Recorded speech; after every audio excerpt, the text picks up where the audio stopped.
बहनियों सब लोगों को प्रणाम आशीर्वाद कसो सब लोग ठीक ठाक ना हो। बारिश तो रुकना नाम लिम रहा है। आज चौथे दिन होगी बारिश, अथा बारिश रखे अथा भागवत लाग रही हमारे यहाँ। लेकिन मैं आज चौथे दिन होने गई हूँ सुन, लेकिन आप जा रही हूँ आज छत्ता और पे जाके करूँ। बारिश बहुत हो रहा है, बेले बारिश का वो जल न गया। आज तक जाने पड़ो अब जान बुझा हमारे यहाँ, फिर वहीं जावे देख बोले ठीक है ओके। ये छत्ता और पे हमारे यहाँ बारिश बहुत ज़्यादा हो गया। आप बारिश अब जानो भाई लड़नी उठ कर रहे और जान लो सोने के लिए जान जरूरी भी हो। रोज़ जानता है पर क्या करें, बारिश का कल तो परेशान कर लिया बहुत ज़्यादा। तब न जा पा हमारे यहाँ। अब आज तो मन बनाया आज तक जहाँ तो ठीक है वहाँ जाए देखूँगी। पहुँच गई मैं जहाँ भागवत है वहाँ पर भागवत तो शुरू हो गया। पता नहीं कतु बड़े शुरू भी जा। जय हो बांके बिहारी लाल की जय हो, जय हो।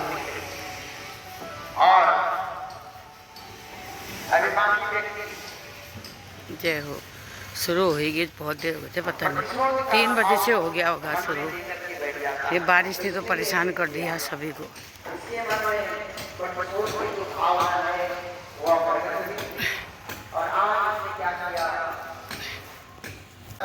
का आयोजन किया और उस यज्ञ में इसने क्या किया,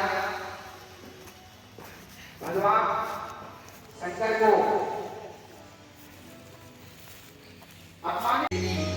मैं क्षमा चाहता हूँ, तुमसे क्षमा मांगता हूँ कि मुझसे बड़ी भूल हो गई, तुमको निमंत्रण देना भूल गया। क्या करूँ, आजकल थोड़ा ज़्यादा काम है इसमें मैं थोड़ा भूल गया। भगवान शंकर देखो, अब तक भगवान शंकर ने कभी सती माता को ये नहीं बताया कि मेरा अपमान तुम्हारे पिताजी ने किया था। लेकिन आज जब प्रसंग आ गया, प्रसंग के अनुसार आज भगवान भोलेनाथ माता सती से कहते हैं, देवी हमको तुम्हारे पिताजी ने जानबूझकर के लिए बुलाया। मैं जानता हूँ जानबूझकर के उन्होंने हमें निमंत्रण नहीं दिया, क्योंकि देवी पूर्व में उनकी जब वो दक्ष प्रजापति बने थे उस समय एक सभा का आयोजन किया गया था और उस सम्मान सभा में ब्रह्मा जी, भगवान नारायण और मैं अपने स्थान पर बैठे, जिससे मुझे देख करके आपके पिता को क्रोध आ गया, क्योंकि उनको इस बात का बुरा लगा कि ये मेरे सम्मान में खड़ा क्यों नहीं हुआ। बस देवी यही बात उनको बुरी लगी और इसी प्रतिशोध के कारण, इसी बदले की भावना के कारण आज उन्होंने ये यज्ञ आयोजन किया है। और वैसे भी देवी मैंने तो जैसे मैं आपके सर्वभूत हृदय भगवान श्री राम को वंदन करता हूँ, मन से मैंने उनका भी तो सम्मान किया था। लेकिन देवी क्या होता है, संसार में जो देहाभिमानी लोग होते हैं वो देह का महत्व देते हैं, भाव को महत्व नहीं देते हैं। वो ये नहीं देखते कि मेरे को किसी ने अगर प्रणाम किया भाव से किया या चाहे मन से किया, वो केवल ये देखते हैं कि हमें शरीर से इसने प्रणाम किया। जबकि कोई शरीर से प्रणाम करता है तो भीतर से उसको प्रणाम करना नहीं चाहता। पर देवी मैंने तो अंतःकरण से उसको भी वंदन किया था, पर वो मेरे भाव को नहीं समझ पाए और इसीलिए आज उन्होंने हमको निमंत्रण नहीं दिया। माता सती ने कहा कि हे भोलेनाथ, घर में 2 बर्तन होते हैं तो वो आपस में टकराते ही है, ऐसे ही घर परिवारों में ये छोटी छोटी बातें होती रहती हैं। अब इतनी सी छोटी बात के लिए कोई संबंध ही थोड़ी समाप्त कर देंगी। अरे उनसे गलती हुई है, कोई नहीं, मैं जाऊंगी और उनको समझाऊंगी और वो मान जाएंगे और यहाँ आकर के वो आपसे क्षमा मांग करके आपको भी लेकर के चलेंगे। इसलिए मुझे आज्ञा दीजिए।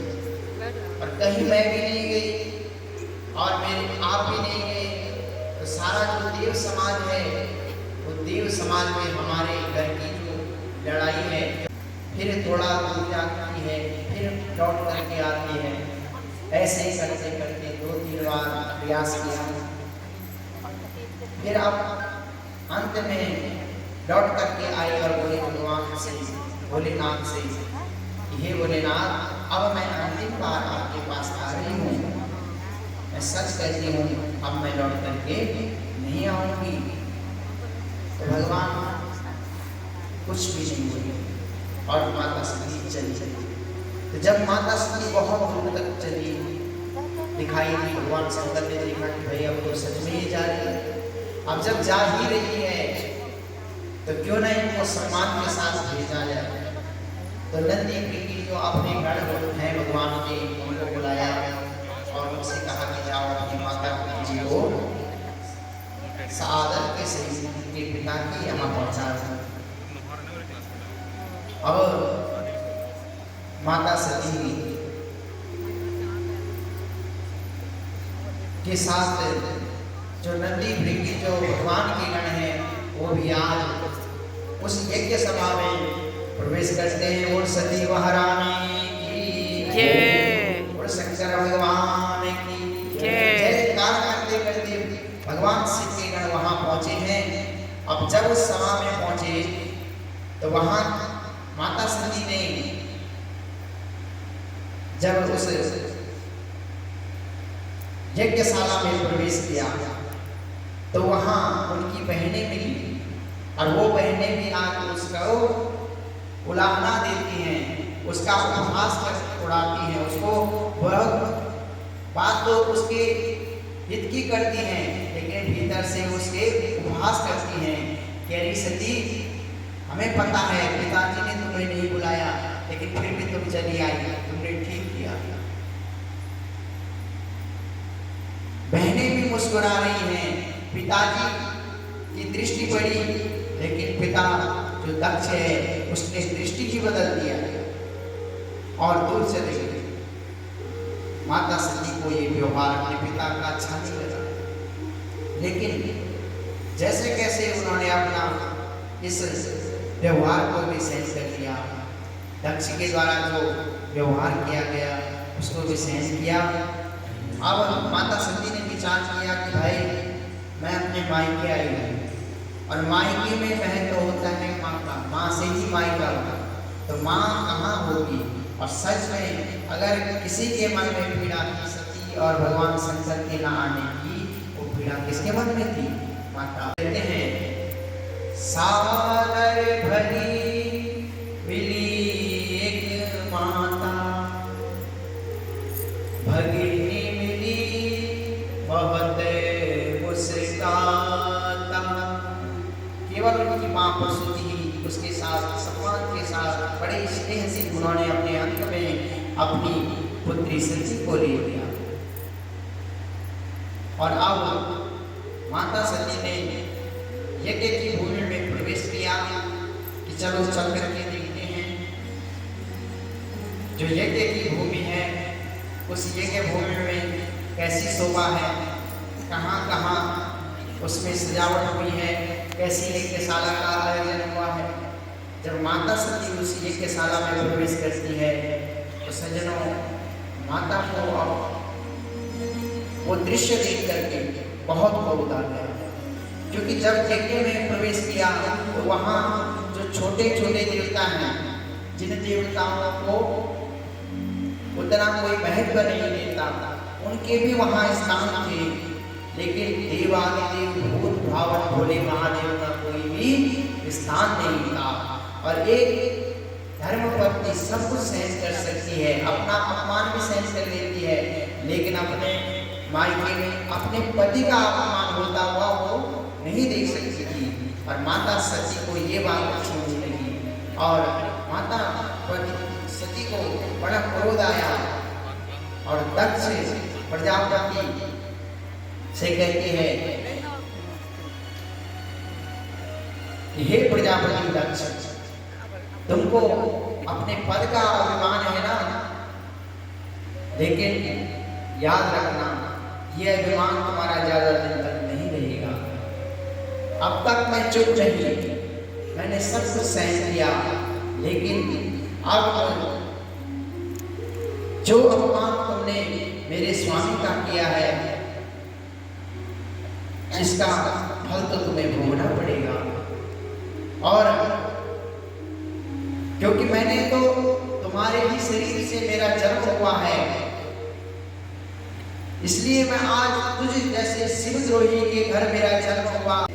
अपने पति, अपने स्वामी भगवान शंकर का ध्यान करती है और भगवान नारायण से भी प्रार्थना करती है, हे भगवान, हे हरि नारायण, मेरा जब जब जन्म हो मुझे भगवान शिव से प्रीति हो, भगवान शिव जी की प्राप्ति हो। हरि सती मरत हरि सन वर मांगा, जन्म जन्म शिव पद अनुरागा। भगवान श्री नारायण से कहा कि हे प्रभु, मेरा जब जब जन्म हो केवल मेरा भगवान शंकर से ही संबंध हो। और ऐसा कहकर के भगवान भोलेनाथ का ध्यान किया है। और जैसे ही ध्यान किया, योग की अग्नि प्रज्वलित हो गई। करालदष्टो करदनिमूर्धजा, एक बड़ी भारी अग्नि प्रकट हो गई और उसी अग्नि में माता सती ने अपने प्राणों का त्याग कर दिया। बोल सती महारानी। अब जब सती महारानी ने प्राणों का त्याग कर दिया, इधर जो रुद्रगण हैं, उन रुद्रगणों को क्रोध आ गया। उन्होंने सारे यज्ञ को तहस नहस कर दिया, सारे यज्ञ को खंडित कर दिया और खंडित करके अब वो अपने कैलाश को जाने लगे। इधर सारे जो देवता हैं उसी यज्ञ में आए थे, वो भी मुस्कुरा रहे हैं और भृगु जी भी अपने दाढ़ी पर हाथ फेरते हुए बड़े प्रसन्न हो रहे हैं। शंकर को सबने अपना जो कष्ट है वो बताया कि देखो ना भोलेनाथ, हम यज्ञ में दक्ष के यहाँ गए थे और आज हमारा ये हाल हो गया, इसलिए हमारे इस कष्ट से, इस पीड़ा से मुक्ति करा दो, इस कष्ट को दूर करो।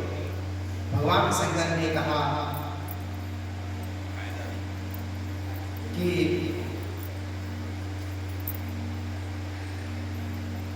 आप लोगों का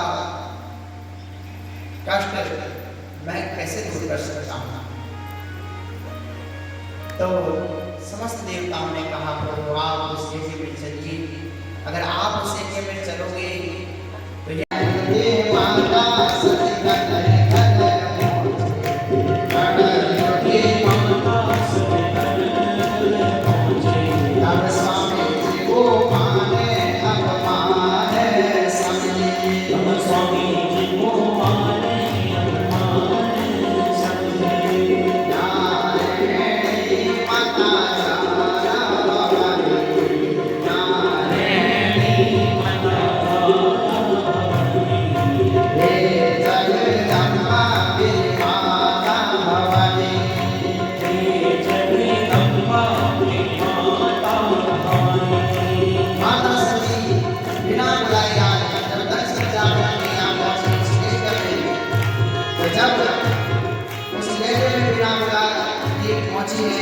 तो पति का जो अपमान हुआ है उसको सहन नहीं कर पाएगी, क्योंकि सबसे बड़ा जात का अपमान, अपने अगर कोई अपमान कर देता है, अपने प्रियजनों का अपमान कर देता है तो वो सहन नहीं होता है।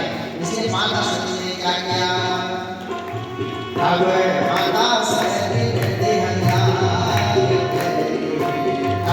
सभी माता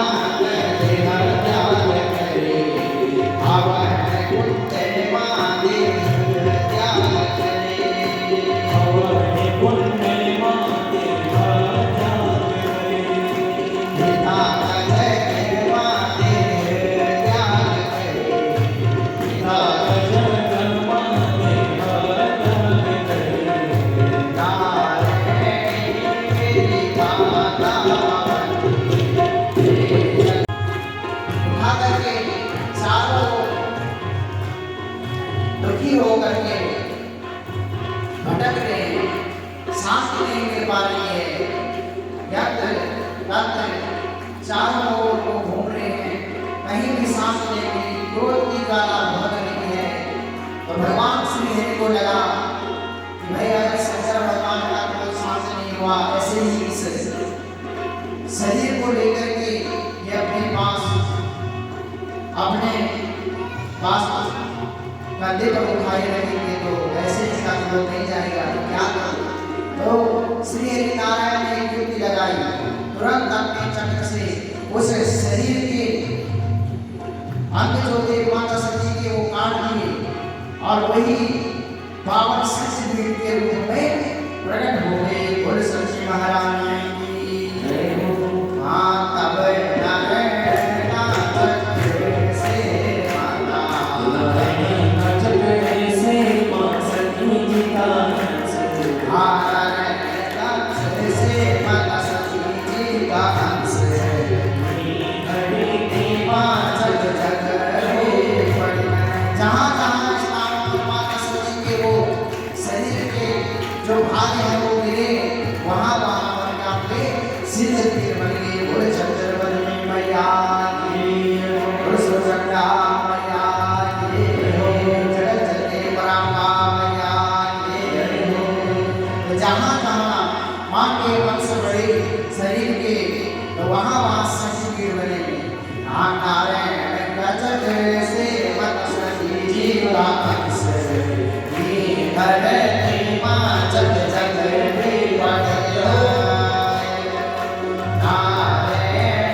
इन्हीं के वंश में आगे चल करके राजा अंग हुए हैं, अंग के बेट हुए हैं। बेट तो बड़ा नास्तिक था, अंग राजा धर्मात्मा, पर ये इतना नास्तिक था कि इसके बुरे कर्मों के द्वारा, इनके बुरे आचरण के कारण इनके पिता जो अंग हैं उनको घर छोड़ करके वन में जाना पड़ा। अब राजा बन गया बेट, इसने घोषणा कर दी, ब्राह्मणों को कहता है कि ये मत करो, पूजा अनुष्ठान मत करो, अरे पूजा करनी है तो मेरी करो, यज्ञ करना है तो मेरा करो, भेना है स्वाहा, पूजा करनी है तो मेरी करो, नहीं अष्टभ्यम न दातव्यम न होतव्यम निजानसी, कुछ भी करने की जरूरत नहीं। और राजा को भगवान का ईश्वर का निमित्त होता है, इसलिए तुम क्या करो, मेरी पूजा करो। ब्राह्मणों ने बहुत समझाया, देखो महाराज आप धर्म के विरुद्ध कार्य कर रहे हो, और जो धर्म के विरुद्ध कार्य करता है उसको बाद में क्षति पहुंचती है, उसको बाद में नुकसान उठाना पड़ता है, इसलिए समझ जाओ। ब्राह्मण कहते हैं धर्मेण राज्यम लभते मनुष्य स्वर्गं च धर्मेण नरामयाति। जो धर्म की मर्यादा का उल्लंघन करता है राजन, उसको